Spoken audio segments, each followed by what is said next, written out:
শ্রীমদ্ ভাগবতের কথা শোনা হয় না? শ্রীমদ্ ভাগবতের কথা তো আপনাদের আমার মনে হয় সচরাচর সকল ভক্তই শ্রবণ করেন। 30 বছর তার আয়ু ছিল, কেটে গেল 16 বছর মাতৃজঠরে কৃষ্ণ ভজনকে নিজের মধ্যে গুটিয়ে নিতে।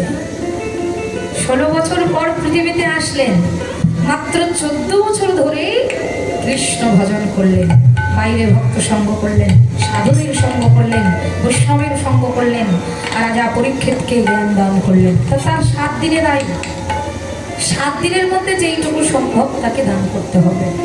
চেতনা আসুক। কৃষ্ণ কথা তো অনেক শুনলো, চিন্তা করলেন শুকদেব গোস্বামী, কৃষ্ণ কৃপা যদি কোনো ভক্তের হয়, এখানে যদি ভক্তের কৃপা না হয় তাহলে ভগবানের কৃপা দিয়ে সে কি করবে? কেন ভগবান সেটা আগেই বলে দিয়েছে মায়েরা, যদি ভক্তের কৃপা হয় তবেই ভগবানের কৃপা হয়। এই যে আপনারা কীর্তন শ্রবণ করতে এসেছেন, এখানে যত বড় মাপেরই কীর্তনীয় আসুক না কেন, কোনো লাভ হবে না যদি ভক্ত না থাকে। লাভ হবে? কেউ এলো না, এখানে কীর্তন করতেও ভালো লাগবে না, গাইতে হবে তাই গাচ্ছে, করতে হবে তাই করছে, এতে কিন্তু আনন্দ নেই। আনন্দ কোথায়? যখন ভক্তের চরণ ধুলি একাকার হয়ে যাচ্ছে, তখন সেখানে ভগবান আনন্দ পাচ্ছে, আমাদের মতো মুড়ো মুড়োমতি জীবেরাও আনন্দ পাচ্ছে।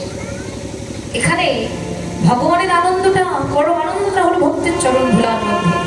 কেন? কোটি কোটি কৃপা তিনি ভক্তের চরণ ধুলার মধ্যে দান করেছেন। এই ধুলাকে যারা অঙ্কে মাখতে পারবে তাদের জনম জন্মান্তর ধন্য হয়ে যাবে। ভগবান তার চরণে অনাবশ্যকের চিহ্ন ধারণ করে, রাধারানীও তাই, কারণ যেই রাধা সেই কৃষ্ণ, এরা তো আলাদা নয়।